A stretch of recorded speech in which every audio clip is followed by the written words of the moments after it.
নমস্কার, তিথির রান্নাঘরে আপনাদের সবাইকে স্বাগত। আজকে আমি বানাবো কুমড়ো শাক দিয়ে চিংড়ি মাছের চচ্চড়ি। তো চলুন দেখে নেওয়া যাক আজকের রেসিপি। প্রথমে আমি কুমড়ো শাকগুলো কেটে নেব।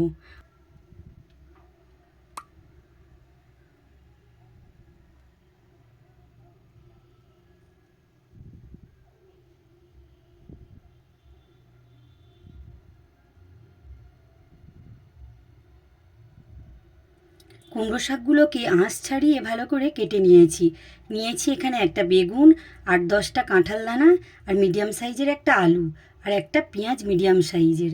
আর এখানে নিয়েছি চিংড়ি মাছ। চিংড়ি মাছগুলোকে আমি নুন, হলুদ আর লঙ্কার গুঁড়ো দিয়ে মাখিয়ে নেব।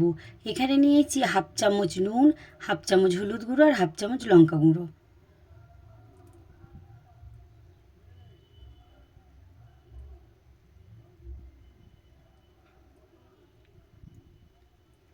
এবারে কড়াইয়ে অল্প একটু তেল দিয়ে চিংড়ি মাছগুলো ভেজে নেব।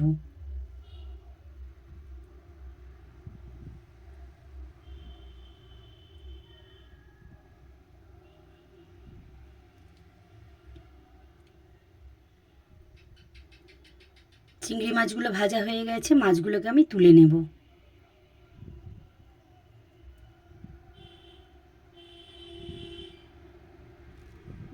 এবারে ওই তেলের মধ্যে আরও তেল দিয়ে দিলাম আলু, পেঁয়াজ কুচি, কাঁঠাল দানা।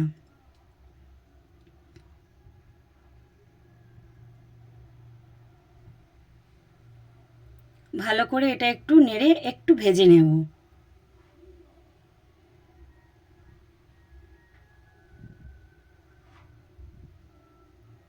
দিয়ে দিলাম নুন 1 চামচ।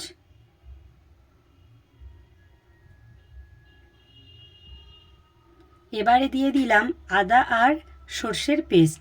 এখানে আমি 1 চামচ মতো কুচনো আদা আর 1 চামচ সর্ষে নিয়ে পেস্ট বানিয়ে নিয়েছি। দিয়ে দিলাম 1 চামচ লঙ্কা গুঁড়ো আর 1 চামচ হলুদ গুঁড়ো।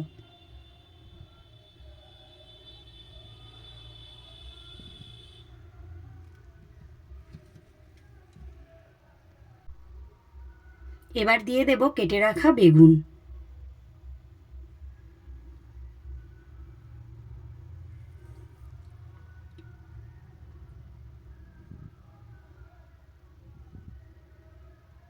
বেগুনটাও ভালো করে কষিয়ে নিয়ে দিয়ে দেব কুমড়ো শাকগুলো।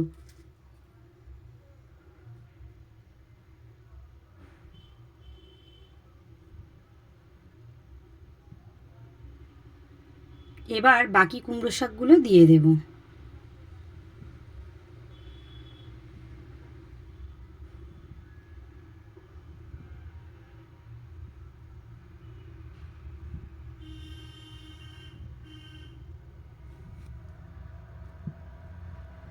এবার আমি ঢাকা দিয়ে দেব।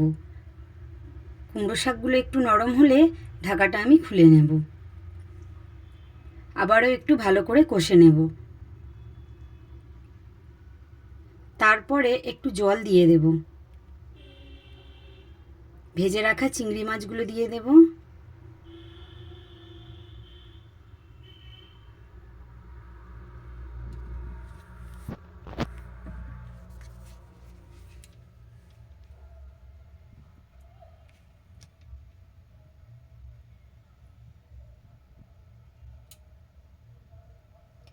এবার আমি ঢাকা দিয়ে এটা সিদ্ধ হতে দেব। আমি প্রায় 15-20 মিনিট মতো ঢাকা দিয়ে রেখেছিলাম মিডিয়াম আঁচে। কুমড়ো শাকের চচ্চড়ি হয়ে গেছে। দিয়ে দেব 1/2 চামচ চিনি। যেহেতু কুমড়ো শাক তাই একটু চিনি দিলে ভালো লাগবে।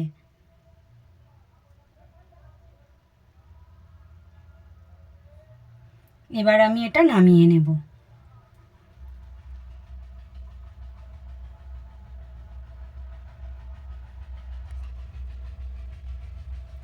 আমার এই রেসিপিটা যদি আপনাদের ভালো লাগে তাহলে লাইক, কমেন্ট, শেয়ার ও চ্যানেলটাকে সাবস্ক্রাইব করে দেবেন আর আমার পাশে থাকবেন।